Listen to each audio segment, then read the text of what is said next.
Mbak, ini saya kemarin yang kontak Mbak. Oh, Ibu Katrin ya yang Iya, kontak salah saya. kenal Mbak, Oh ya. iya. Ini siapa?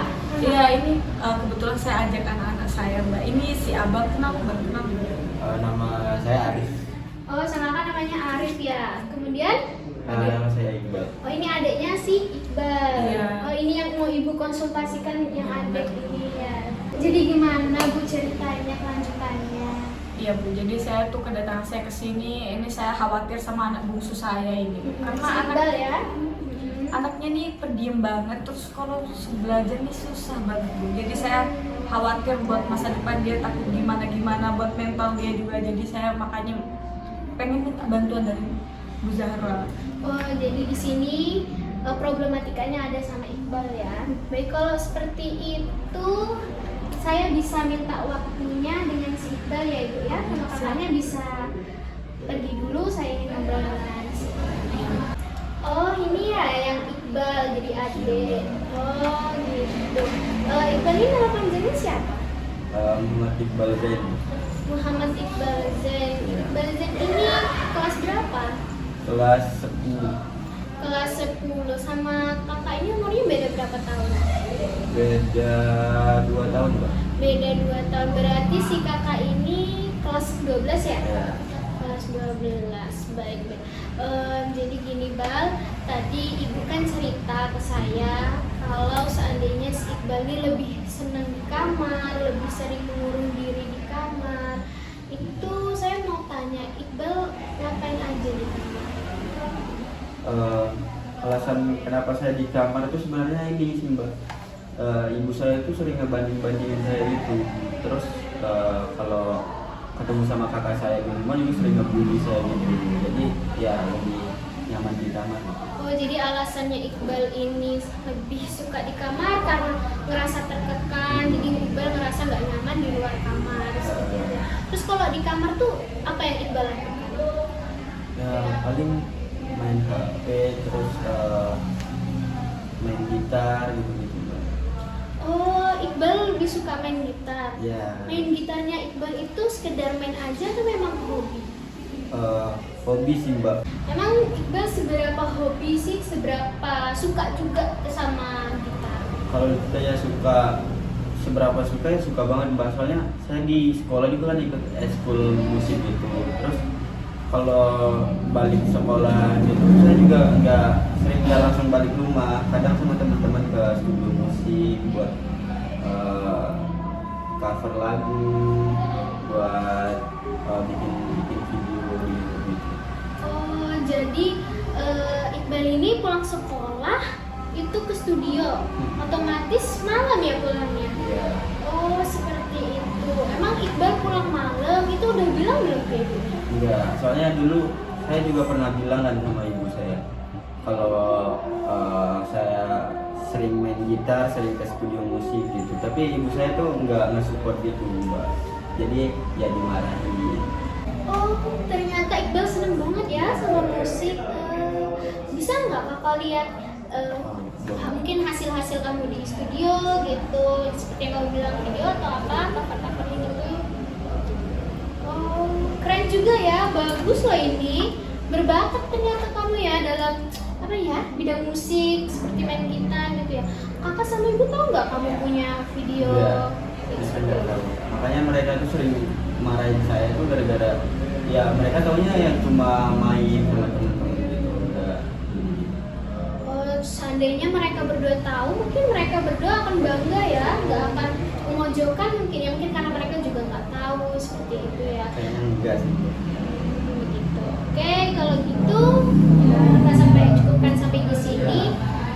Makasih ya udah mau terbuka sama saya, udah mau cerita sama saya. Oh, Iqbal boleh ya keluar dulu, saya mau ngobrol dengan ibu dan kakak. Terima kasih ya Iqbal. Sama. Baik Ibu, coba Ibu bisa ceritakan tentang Iqbal itu gimana saya? Mungkin perspektif Ibu soal Iqbal seperti itu. Iya Bu, sebenarnya tuh saya ke konselor juga karena khawatir sama Iqbal ya Bu. Dia itu susah banget Bu kalau suruh belajar. Saya tuh sampai bingung gimana caranya. Saya ikutin les, dia malah bolos di lesnya. Nah terus juga saya minta si abang ini buat ngajarin, tapi tetap aja nilainya gitu-gitu aja.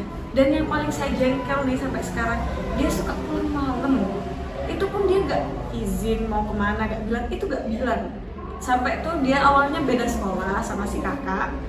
Nah, terus karena pulang malam terus saya khawatir kan, takut kenapa-napa, baru masuk SMA juga. Akhirnya beberapa bulan yang lalu saya tuh pindahin sekolah, satu sekolah sama kakaknya. Tapi tetap aja kayak gitu. Ya inisiatif saya biar mereka bisa pulang pergi bareng gitu kan. Tapi tetap aja keluyuran aja anaknya, saya sampai bingung. Oh, jadi si kakak dengan si adik ini satu sekolah ya Bu ya? Iya. Oh, si kakak ini udah pulang ke rumah, si adik belum ada. Betul. Coba saya tanya ke kakaknya dulu ya Bu ya. Tadi Ibu kan udah cerita kalau seandainya pas kakak pulang adik belum pulang. Kakak tahu nggak kalau adiknya itu pergi kemana? Saya sih tiap ngajak dia pulang bareng, dia bilangnya sih ya dia pergi sama temannya aja. Saya juga udah ngajakin dia gitu loh pulang, kan itu disuruh ibu juga untuk pulang bareng. Cuman dia lebih milih untuk main sama temannya gitu. Padahal kan dia harusnya di rumah gitu loh belajar. Oh, jadi kakaknya udah ngajarin adik juga ya untuk belajar. Emang upaya apa yang kakak ajarkan ke adiknya? Udah mbak, udah sering sebenarnya kan disuruh ibu juga buat ngajarin dia. Dia sering banget kalau pas mau ujian gitu, ya saya ngajarin gitu sebisa saya dan lama juga ngajarin dari siang sampai malam gitu. Tapi ya itu dia nggak ngerti gitu. Saya jengkel juga kok dia nggak ngerti gitu loh. Terus ya akhirnya saya sebel juga ngajarin dia juga nggak ngerti, ya udah nggak selesai belajarnya. Akhirnya dia juga ke kamarnya malah ngurung diri. Nah ya itu, jadi si kakaknya udah saya minta tolong buat ajarkan. Mungkin karena saya juga kesibukan kerja ya Bu ya, jadi saya minta tolong si kakak, tapi ternyata hasilnya tetap kayak gitu. Udah belajar susah, masih suka ngurung diri, suka keluyuran lagi. Jadi saya khawatir gitu Bu untuk masa depannya dia gimana. Oh, jadi poin pertama di sini susahnya dia diajar oleh sang kakak ya.